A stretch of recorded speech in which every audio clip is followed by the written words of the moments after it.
Okay, we are live. Hey everybody, welcome to Bakery. And we are doing we've got three amazing authors with you guys, and I've got Taylor. Hey. And I'm Brittany, and we are part of the Bakery team. And Taylor, do you want to kick off introducing our authors? Yes, so welcome you guys. We are so excited to have our Tighten Your Corset panel today. Our first author is going to be Amalie Howard. She is, this way. Amalie is author of one of our January book inclusions, The Beast of Beswick, which the sequel is actually coming out in November, I think. And it is called The Rakehill of Roth. It's gorgeous. It's going to be fantastic. She has also written several young adult novels. She's co-written 2 series of romance novels, and her next series is coming in January of 2021.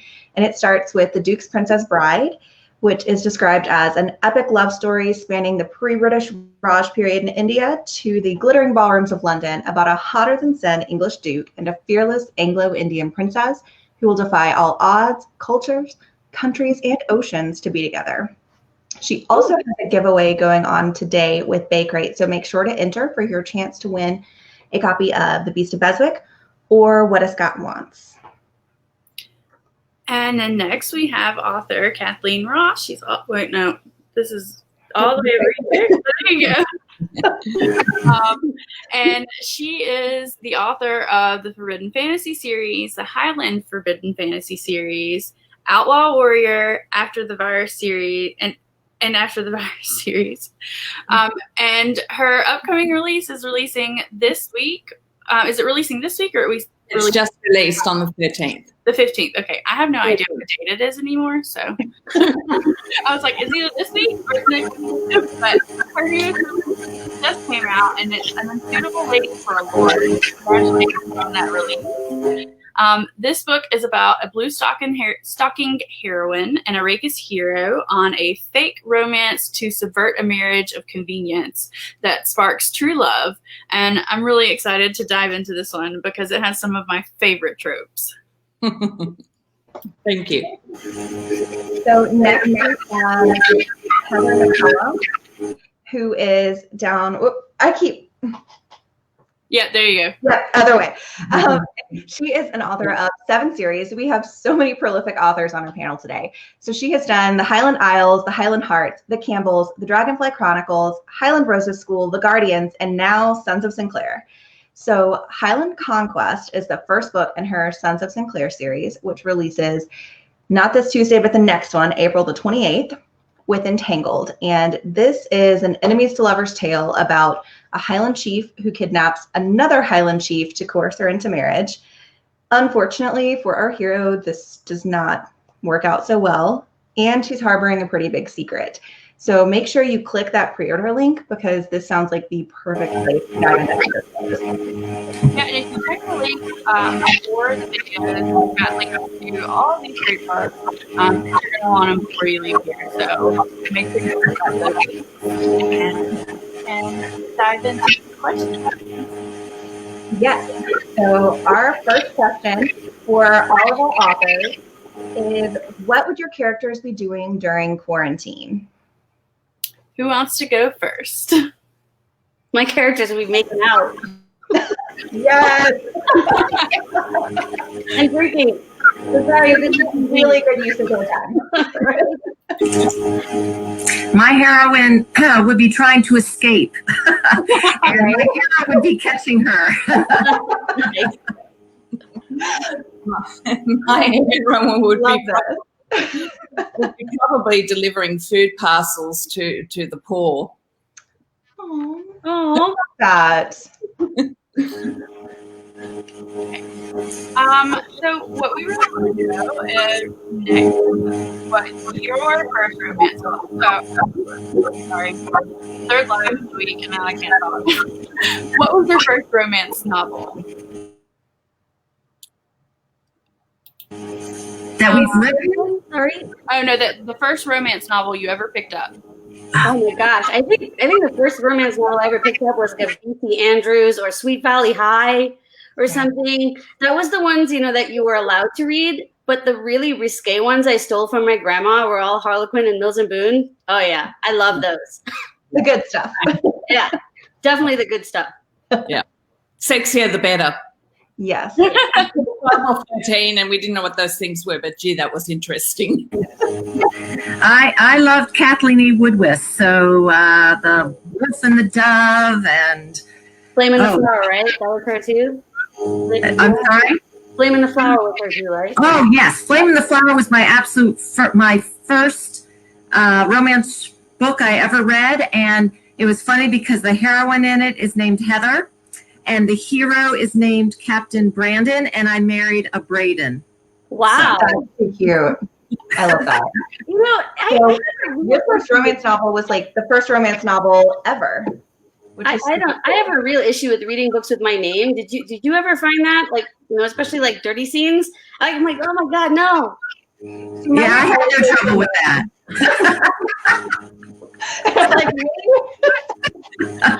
I picked up one. I picked up a book recently that had the hero was named Griffin, which is also the name of my son, and I was like, okay, this is weird. So I just had to like give him another name in my head. Yeah. I was like, no, can't do it. So what inspired you to start writing?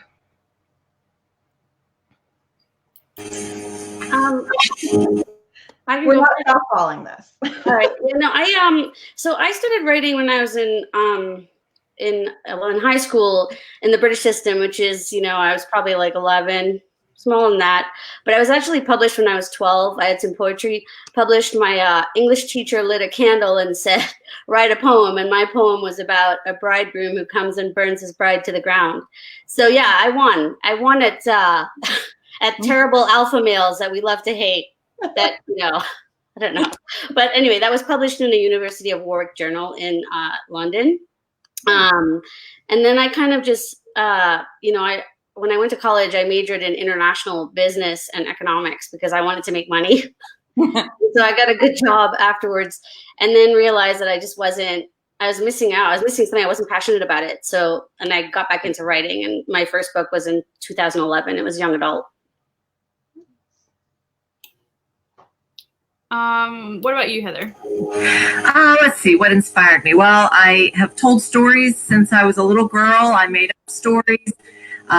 Anytime I had a chance, I read my first romance novel. Anytime I had a chance to write for, like if I had an assignment in school, it ended up being a romance, whatever it was, I would write it. And so, and it would be very long.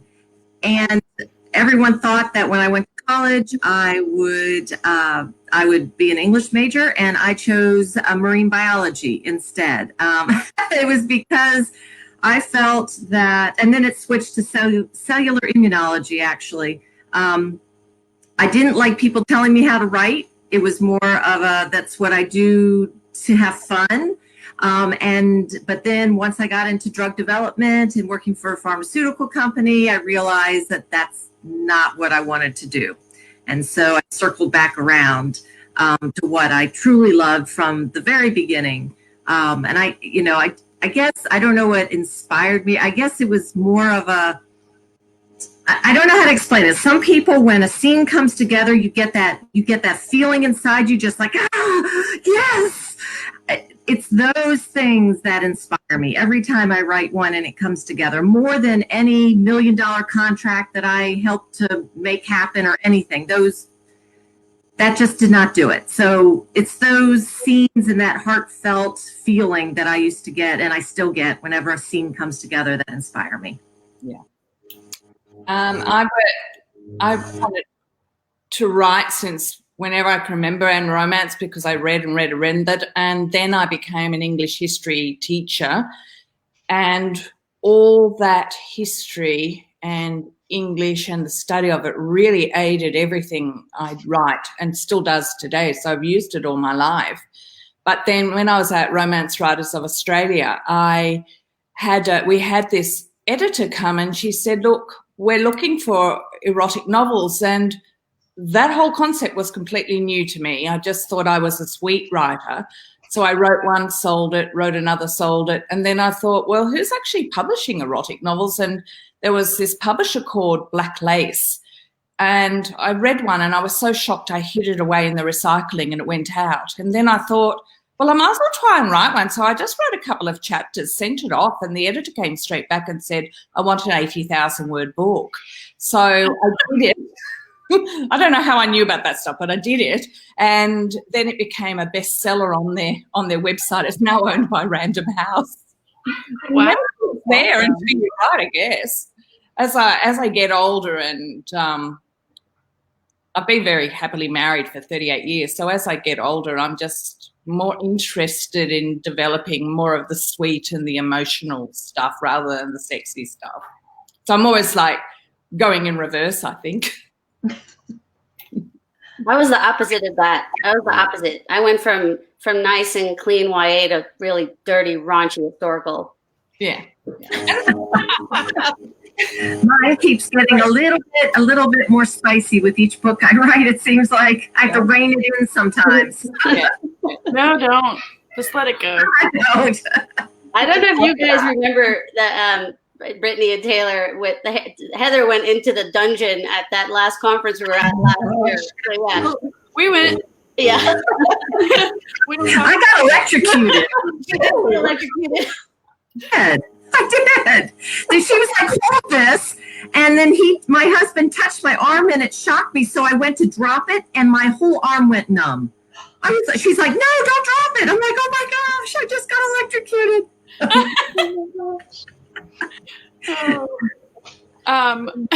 Yeah, we definitely did stop by there because I'm that person, like, I can't not. Right. I need to know. You can't tell me, like, you can't just like put something there and like you have to go in to see it. And if then we read about it. I need to know. So Kathleen, this was Kathleen, this was at a conference we went to, and they had like a dungeon in it with all the toys on display and snacks on display, and you could try it if you wanted. But What was the name of the conference? Oh, Shameless. Okay.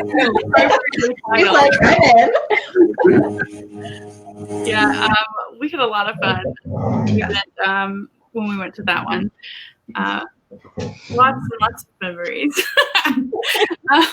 So what is the craziest or most random thing that you have had to research for one of your books? So Kathleen, why don't we start with you on this one?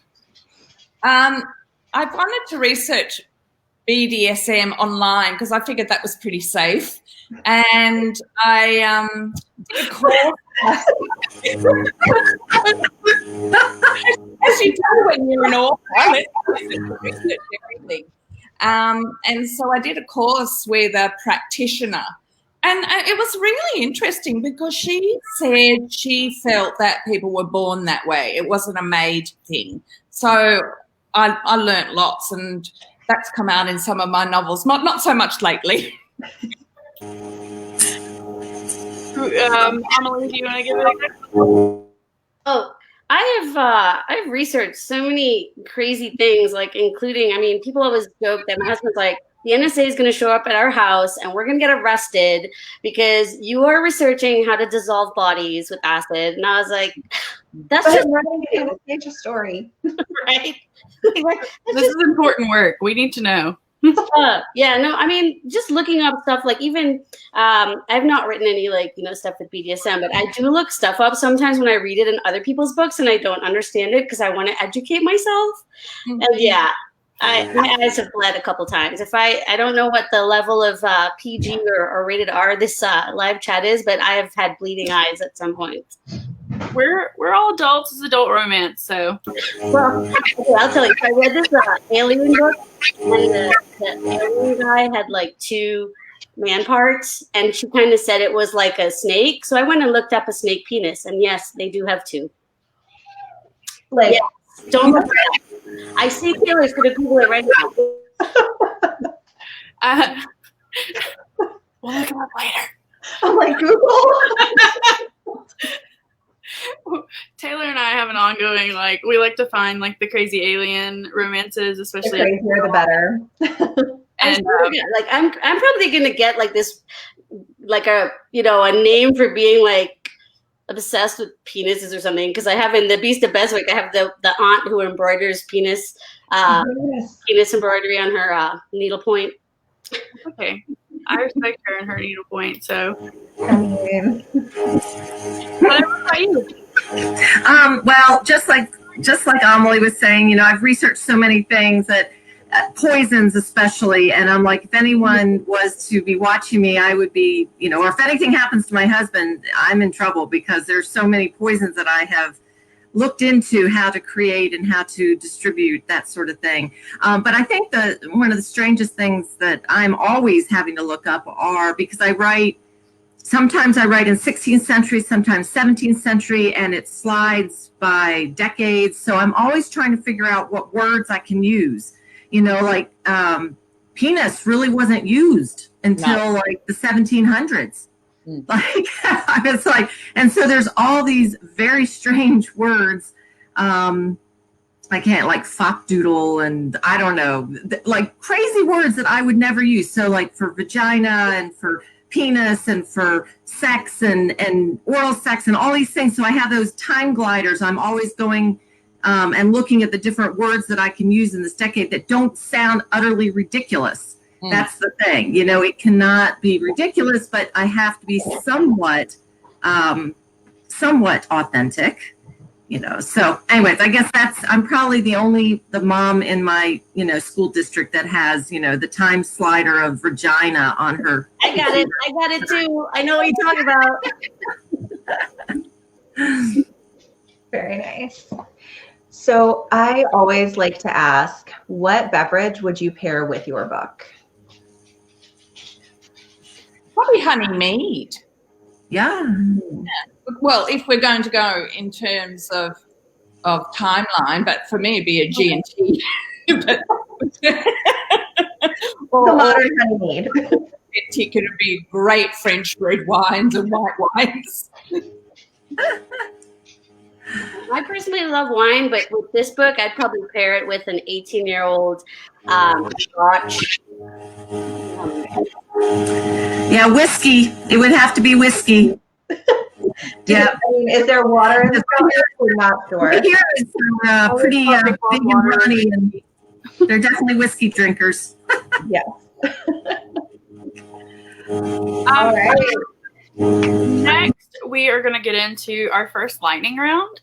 And what the lightning round is I'm just going to give you a couple of quick questions, or it might be like an either or type situation, and you pop out with whatever the first thing in your head is. So whatever that first answer is, that's what we want to hear. And we can start with Heather, and we'll go Heather, Amalie, and then Kathleen. And that way we can go in a line each time, and hopefully we'll see how it goes.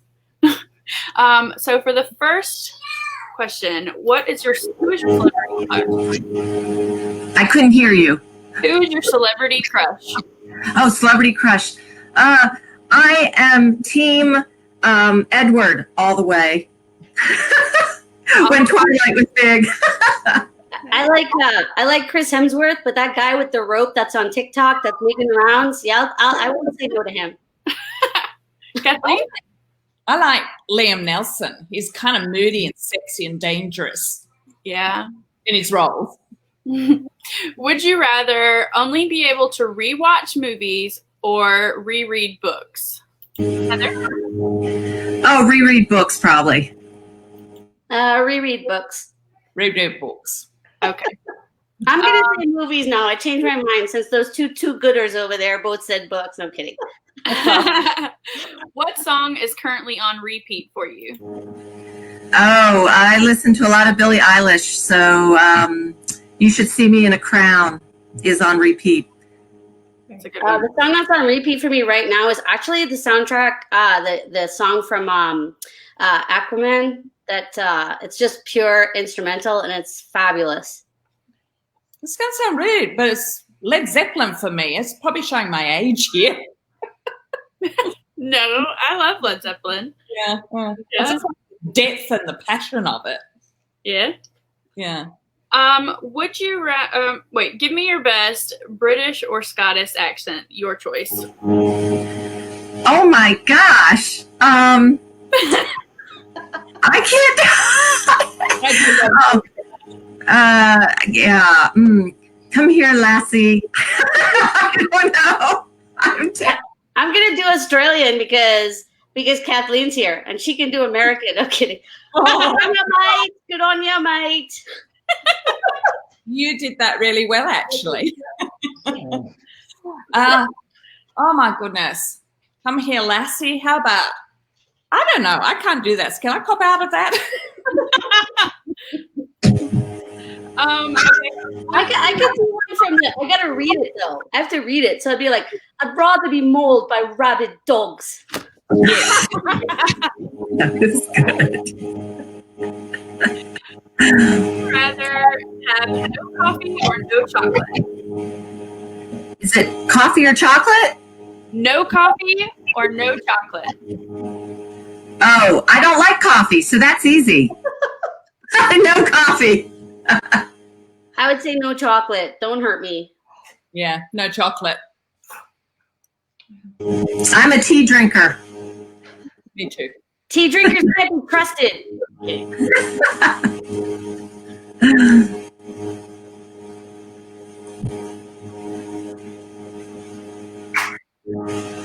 I didn't hear it all. That's my fault. I was muted. Okay. What's your go-to Netflix and chill movie? Netflix and chill movie? Yes. Oh my gosh.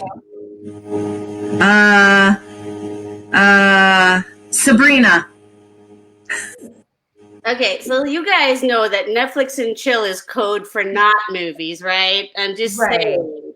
Yeah. If you're asking whether the Netflix is chill, we're kind of into we were into All American. It's such a great series. I don't know about movies because the last movie I watched was that English. It's called Love, Wedding, Repeat, and it was so bad I wanted to punch myself in the face. Did not like it. And I love the guy in that because he's from Me Before You, and he's so cute. Sam, I forget his last name. Not Hewan. No, not from Outlander. The guy, it begins with C, I think. Cleffield, I don't know, whatever. I've really enjoyed Unorthodox. Has anybody seen that? It's about the Hasidic Jewish people, and one of the girls breaks out and she pretty well gets hunted down, but it's been fascinating. I haven't watched it. We're all stuck here. You know, we can't see movies as much as there's so many good things on Netflix now, so that's what we're doing. I think I've watched Frozen 2 at least 1.5 times a day. Yeah, you got a baby. The last month and a half. Thank you. For you. You got to belt it out though, Brittany. You got to be like, into the unknown. See, I can't sing when I do that, and I get told off, but I still do it at least 5 times a day. Yeah, my 2-year-old has it memorized. Like the whole thing, all the songs, it's like interpretive dance. So like throw a sample. And I'm like, okay, I'm done with this movie, guys. Please move on.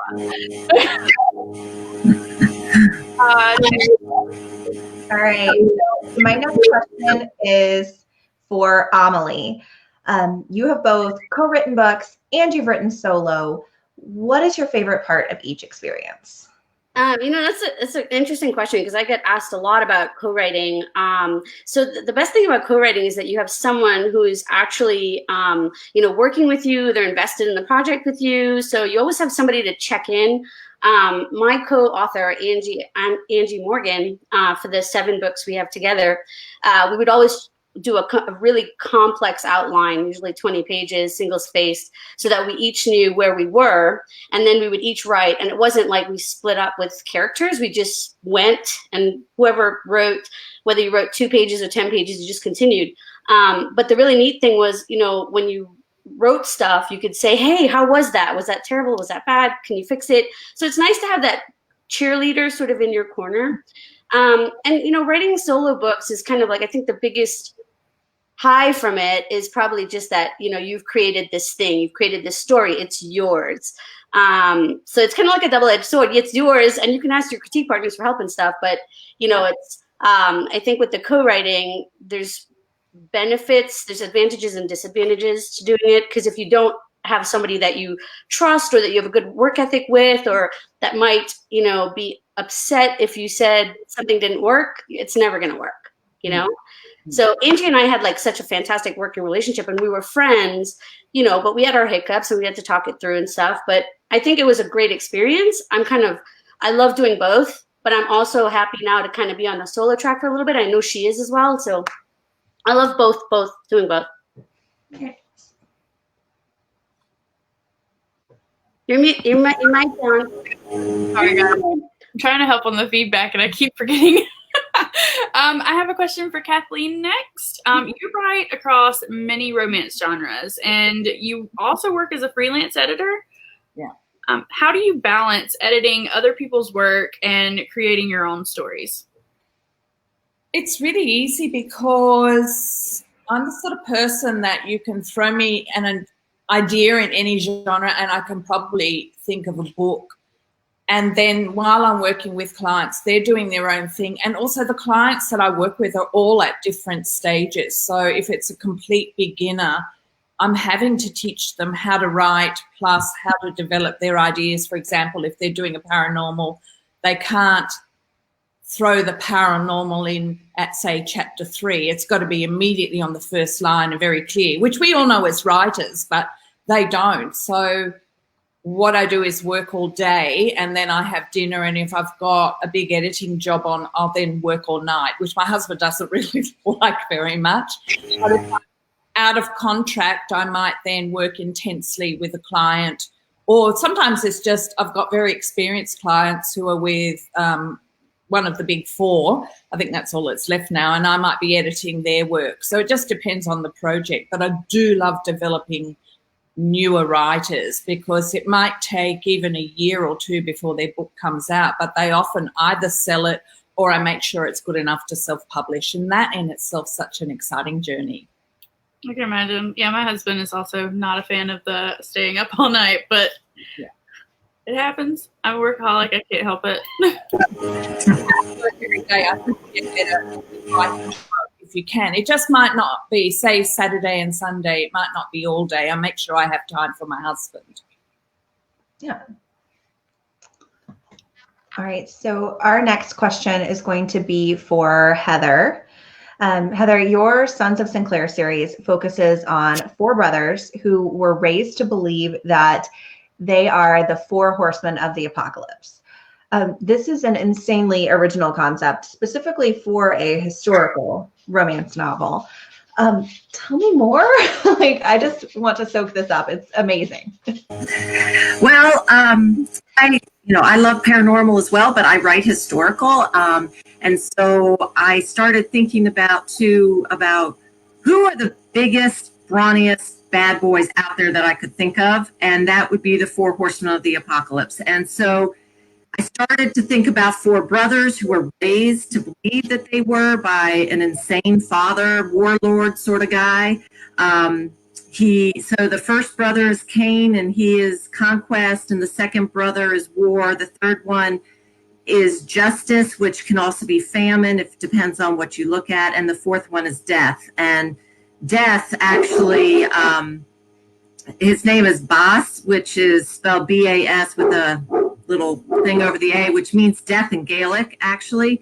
And so his father, when Baes was born, his mother died. She was his first execution, and his father named him Death. And so the series, is about each of the 4 boys, brothers, and they each have their own journey. And in the first book, he's conquest. So Cain has been raised to and take everything. But love gives, it doesn't take. It's the total opposite of conquest. And so for him to decide whether or not love is worth it, to be something that he has totally been told not to be, which is giving. So that's where I guess it started with that, the whole idea of 4 big bad guys and brothers. And They have been evolving, though, and I have fallen in love with each and every one of them. And I can't wait to tell their stories. I'm in the middle of the second brother's story. So that's a little bit more about it. Thank you. And my next one is for you, Amalie. Your last release was The Beast of Beswick. It was a Beauty and the Beast kind of Taming the Shrew mashup. Do you have any plans for future books that are based on other stories and sort of a retelling? Yeah, so the second book in the series, we kind of came up with this like fairy tale Shakespeare mashup sort of idea for the series, which I love. So the second book, which I'm kind of in the middle of editing right now, is The Raquel of Roth, and that's Sleeping Beauty meets Much Ado About Nothing. So it's got like deception and love and, you know, all the themes that are part of that play and, you know, hidden identity and people convincing other people to fall in love. And then you've got the Sleeping Beauty element, which is going to be more from a, you know, I don't want to say sexual awakening, but that's a big part of it, where she's kind of the wife that's been put out to pasture and she has to seduce her husband basically to teach him a lesson. And it's awesome. So hopefully, you know, people like that as much as they like, The Beast of Beswick, the mashup for that. And then the book that I have coming out next January is being pitched as The Princess Bride meets Master and Commander. So we'll see how that goes. Taylor just died. Yeah. Taylor just died. Taylor just bought the book for a fourth time. It's okay. Yeah, I'm really, really excited about that book because it's, you know, not only just set in the British Raj period, but it's also a multicultural heroine, which is, you know, pretty awesome. Like she's an Indian princess who falls for a duke who doesn't want to be duke. So yeah, I'm excited to write about that, just and deal with some of the themes of racism and classism and also feminism in region, I think it's Victorian England. Yeah. Very cool. Awesome. I'm ready for that. Let's go. All of them. Yeah. So Kathleen, previously you told us a bit about Mary Wollstonecraft's The Vindication of the Rights of Women. How has this particular work influenced your writing? For me, before I start writing, I usually read the original text, some of the more important original texts of the period. But that was really important because I wanted to get into the head of a woman. Mary Wollstonecraft wrote that book in the late 1700s, and I was writing 1811, the start of the Regency period. And it's very interesting because since An Unsuitable Lady for a Lord has come out, a lot of the reviews have said, oh, this is a very modern woman. But actually every single idea that women should have better opportunities for work other than being a governess, because there wasn't a lot that the women of the gentry could do, or impoverished women of the gentry or nobility could do. So when I read Mary Wollstonecraft, who, by the way, is the mother of Mary Shelley of Frankenstein fame, she was ranting about that because she was so angry. You could start a school, which she did. I'm not convinced she had a great aptitude for teaching because a lot of her schools failed. In the end, she ended up writing, and her text was considered incredibly subversive. So for my next book, which I'm doing the research for at the moment, I'm going to have a woman who's writing some subversive texts. You know, she's writing about, you know, priests and nuns should marry and all sorts of things that we consider quite shocking today, but they're not actually modern ideas. And I've realised from the reviews, my readers don't realise that because they haven't read the text, but of course we all do. I think sometimes it's nice to put in an author's note too, like when you're doing stuff like that, just to connect it for readers, because that's really super interesting. Yes. Yeah, I know. I'm going to do that, Amelia, because for the next book, it's going to be my book. My heroine's going to be a subversive writer, so she'll look like she's a Regency woman on the outside, but she's terribly angry and frustrated about various things that have happened to her with the hero. And the only way she can really express it is by her subversive writing. And I'm going to have a lot of fun with that. But as I said, you know, because of the way I'm made, I think I'm a bit anal. I want it to be authentic. So that's why I'm going back to the original source. I love that. So our next question is going to be for Heather.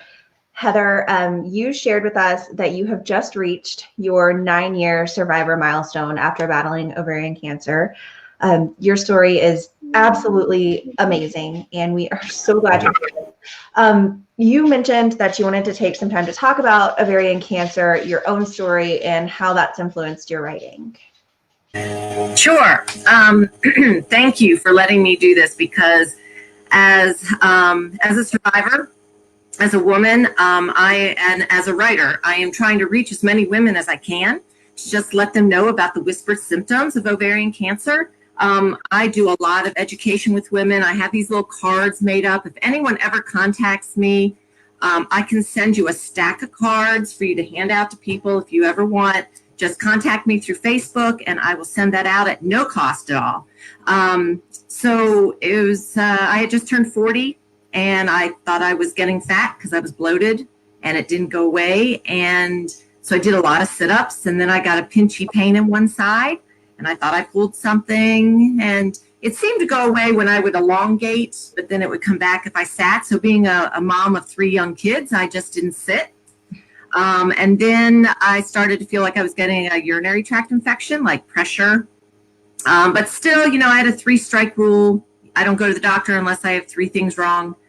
Bad women, go to the doctor. I got hit with a soccer ball playing soccer, and we thought I broke my hand, so I had to go to the doctor. And while she was looking at my hand, which was not broken at all, I mentioned that I was bloated and had this pinchy pain and stuff. And so she decided to, she wanted to do a pelvic exam when she started feeling the outside. And I said, well, I was just at my OBGYN 5 months ago. 5 months, I had a pelvic exam. Nothing was wrong. 5 months later, I had a tumor this big, and it was already spreading to 4 places inside. If I had waited till my next annual, I would not be here talking to you. So if something feels weird, you know, my thing is you got to go, because even though you're looking out for everybody else, if something happens to you, everybody else is going to be a mess. So I had a 57% chance to live 5 years, and now I am at 9 years. So did 15 months of chemo to get to that. So that was a year and 3 months of getting lots of poison put in me. So it still takes a lot of recovery time. You know, my hair has finally has come back, although I lost a lot of color with it. But and it used to be really curly and thick.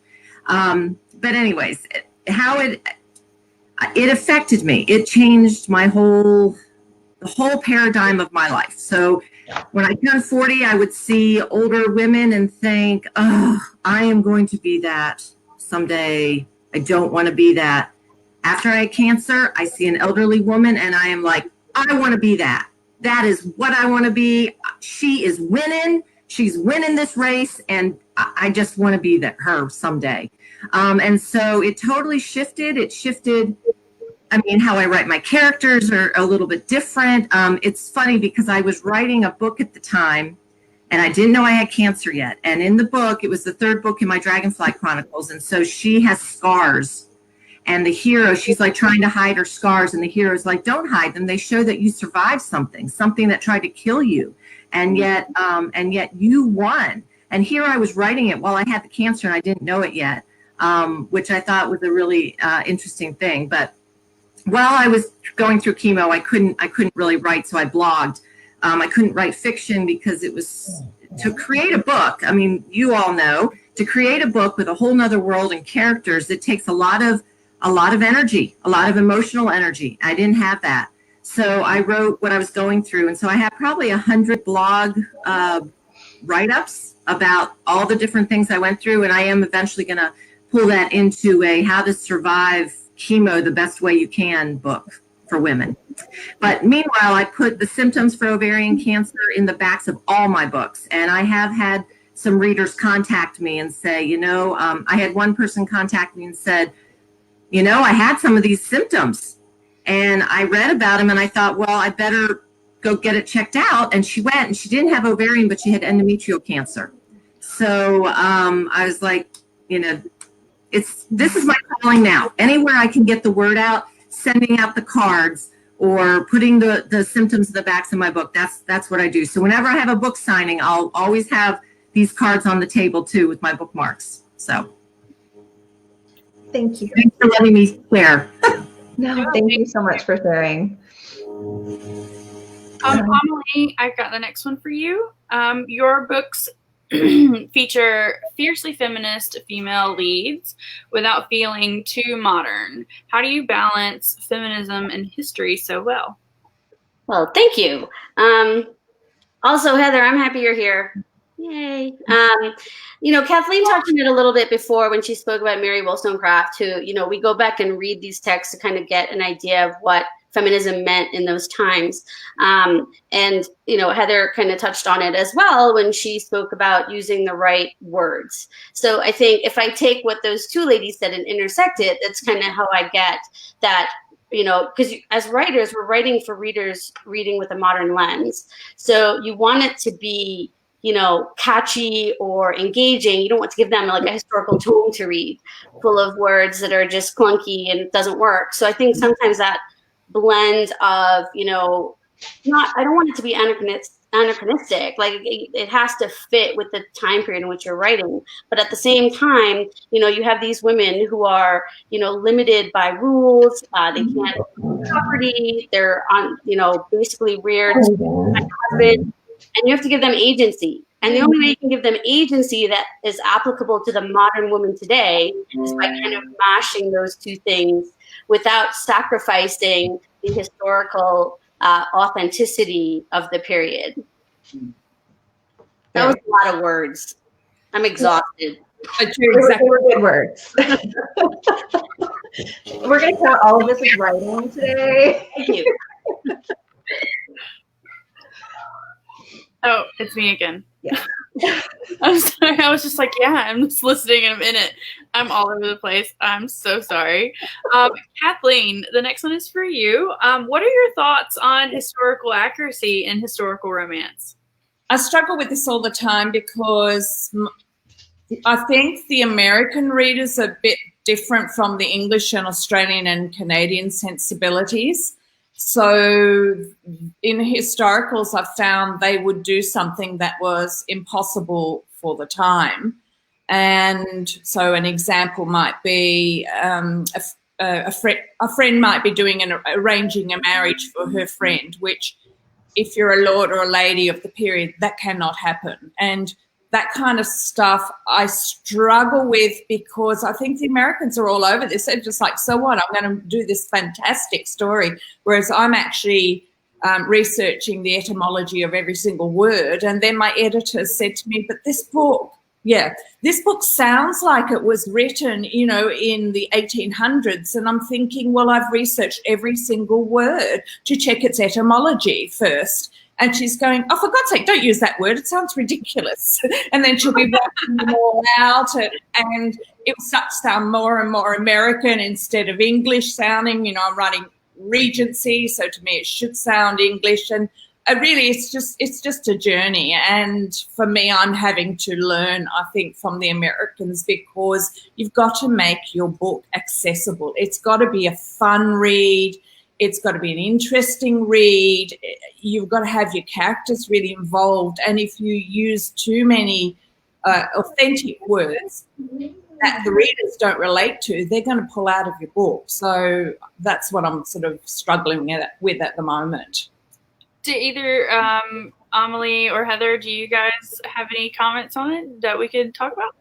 I just wanted to say, yes, I totally agree with you, Kathleen, that there's this balance that has to be, you know, it has to be accessible. Like when I love etymology, the origin of words and their history. And so when I was looking up the word hot was actually used in 16th century Scotland to mean sexually desirable.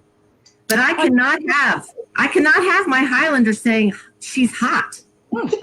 It sounds modern. And even though it's authentic, I can't use it. The same, I think, is with the word wow or something like that. It was like something. Wow is actually used. I discovered that too. But I thought. As an exclamation. Yeah. So, yeah, there's this balance between making it accessible, making it believable, and trying to be authentic where we can. You know, I find that a lot of modern readers, you know, we base our knowledge on Regency, on the Regency romance expectations that kind of start with Georgette Heyer and start with those, you know, original Regency books. And I feel like a lot of readers expect less of the, not for Highlanders, that's different, but with the Regency, a lot of readers kind of expect certain things based off of her books, which are not historically accurate. But that is what that expectation is that this is how it works and this is how it all was, even though it's not.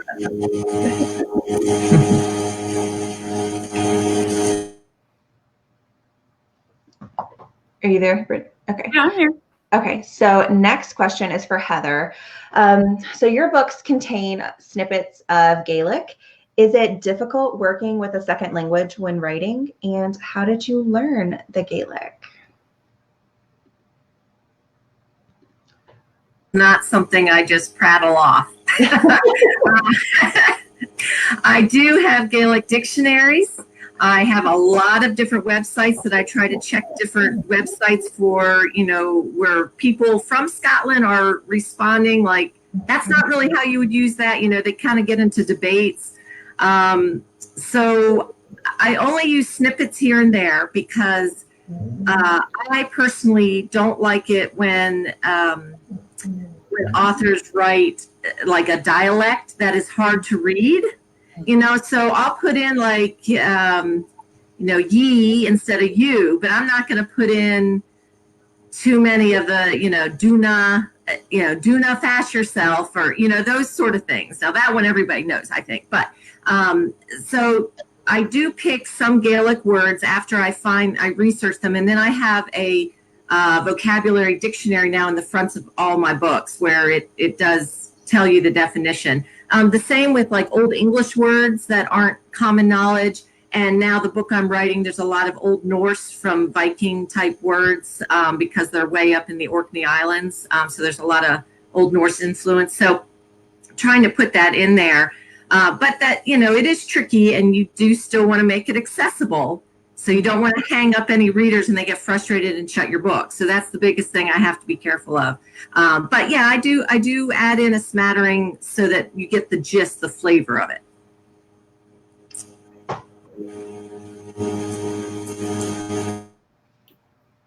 So Amalie, you've traveled the world and you've gone on some pretty amazing adventures from what we've heard. What's your favorite that you've gone on so far? So I think my count is at like 26 countries or something like that. I can't remember. I know it was at 25 like 3 years ago. I think it's a little bit more.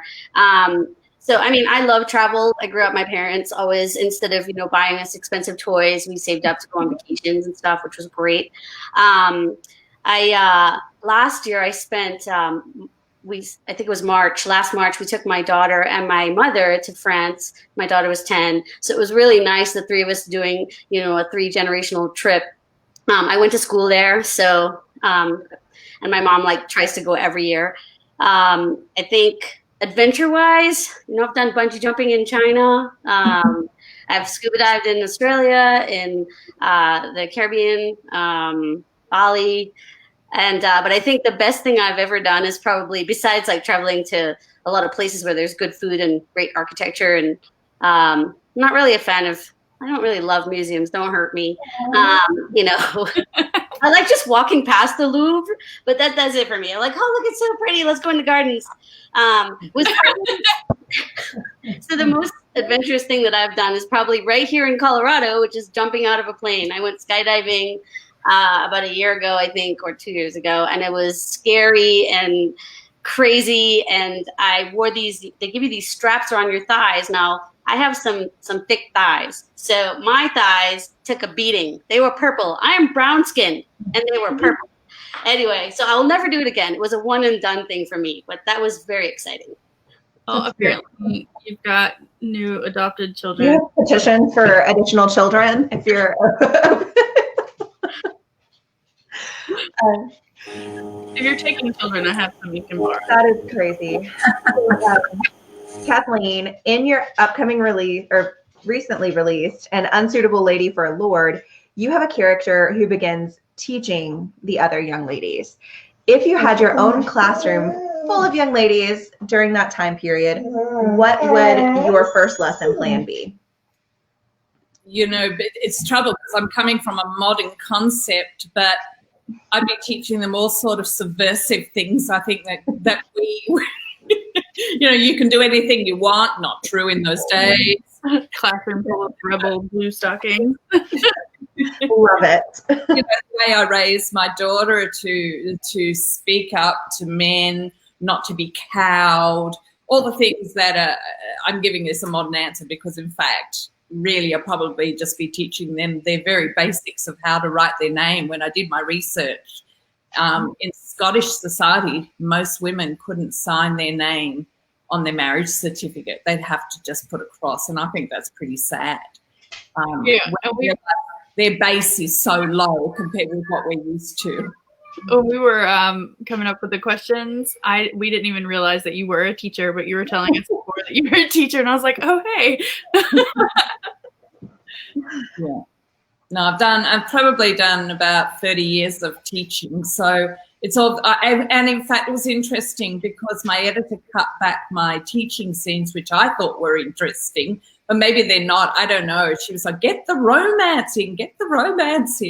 And so, of course, I did it. But one of the critiques on Amazon was going, well, she's teaching, but there's no lesson here. And the hero has an erection all the time. What's wrong with him? Has he got pietism? I thought, oh, dear, it's the mix of what the writer wants and what the editor wants.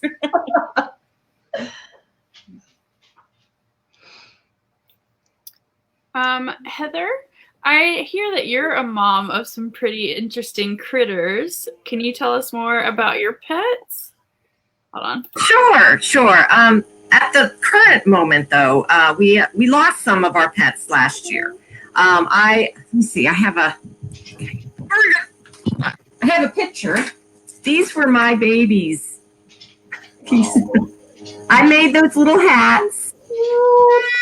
Anyways, I have guinea pigs. I built them a double-decker house, and they were treated like princesses and a prince. So, and then we have two sugar gliders, which are marsupials from Australia, actually. And they were adopted because they lived 15 years. So the people who bought them didn't want them anymore. For 2 years they had them. And so we took them in, and they have a wonderful life in this huge, big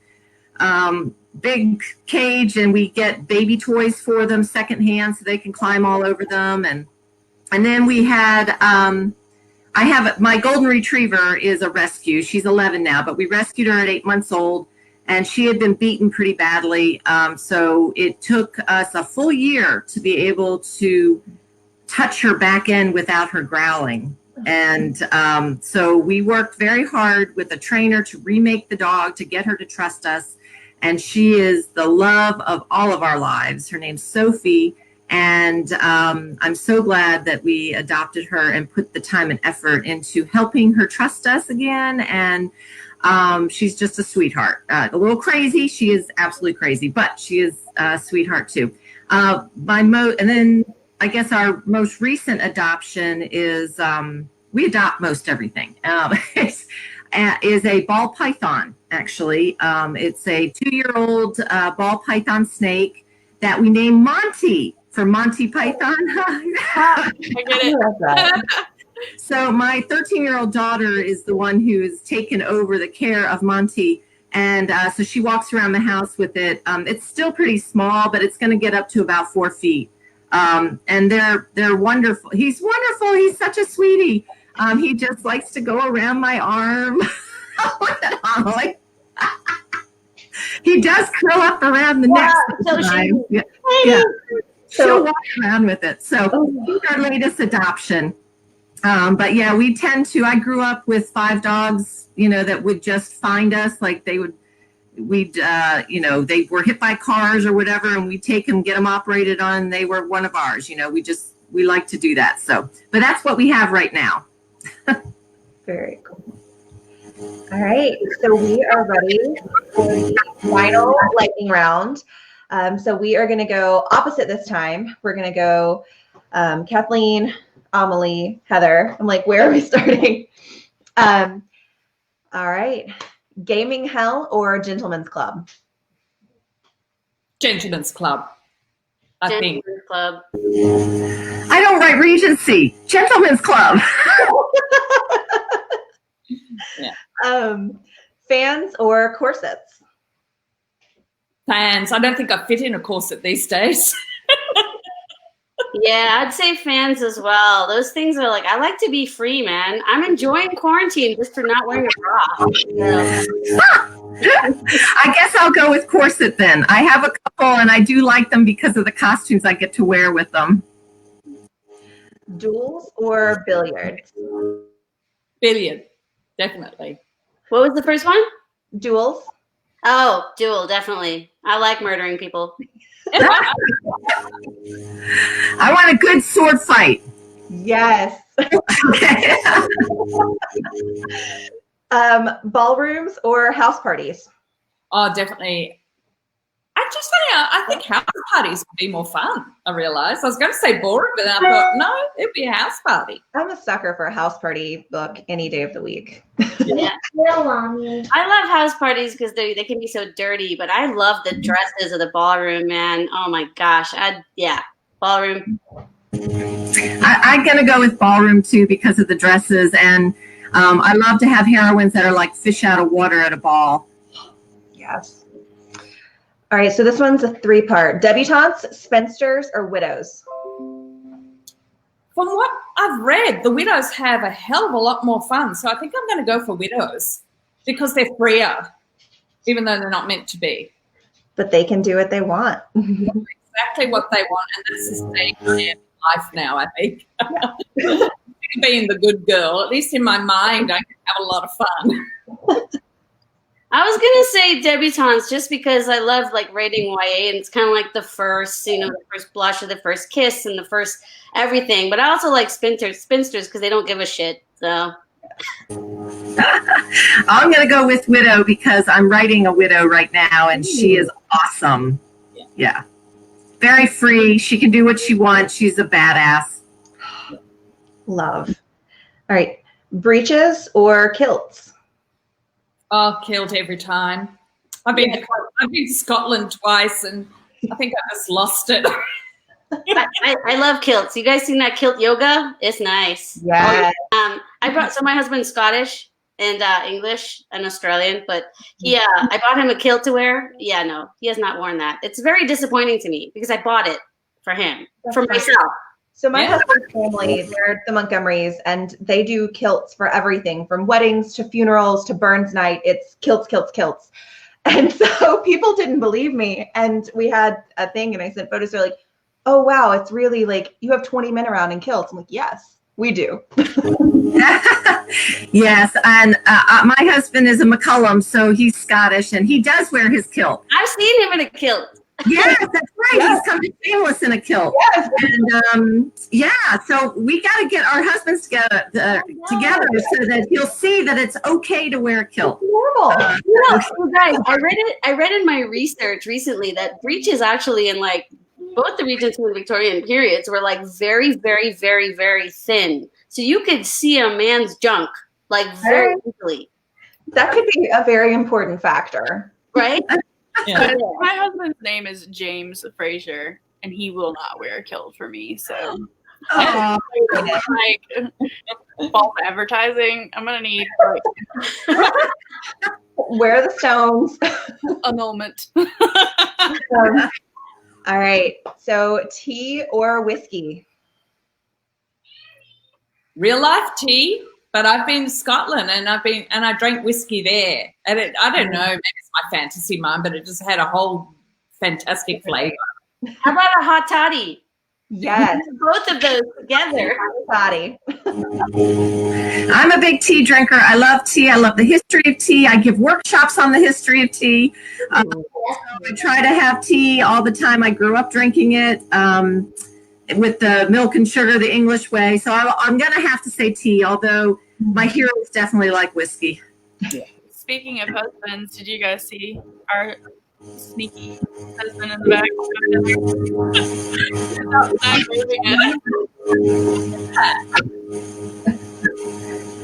He was moving through the window.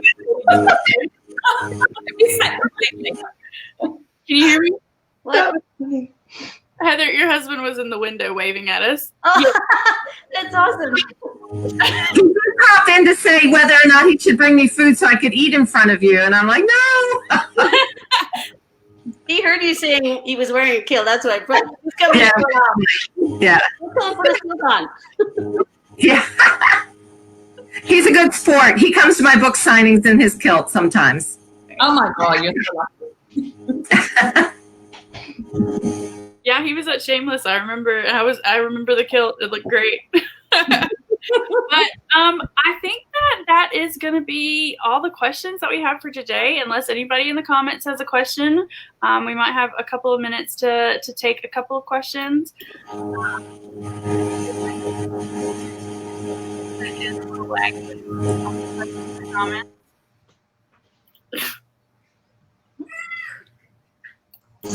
All right. Well, everybody, thank you guys so much. Thanks, all. This is lots of fun. Yeah. It was awesome. We had a lot of fun. We had a blast. We are going to be posting up a couple of giveaways up in a minute. So check out all the different social medias. And we're also going to make sure that this gets on YouTube as well. So if anybody missed out, it's going to be on our group, obviously, on our Facebook, and then it'll also be on YouTube. So everybody will be able to find it and watch it. But we've also put links to all the books that we talked about earlier, and that you can find any of these authors and check out some of their books because they're all amazing. And I've been digging into some because Heather, I had met you before, but you were a new author for me. I hadn't gotten a chance to read them, so I started those. And then Kathleen, I've already got a couple downloaded, so I mean they're all amazing. So. Thank you. No, so everybody check them out. Give them a follow, like, all that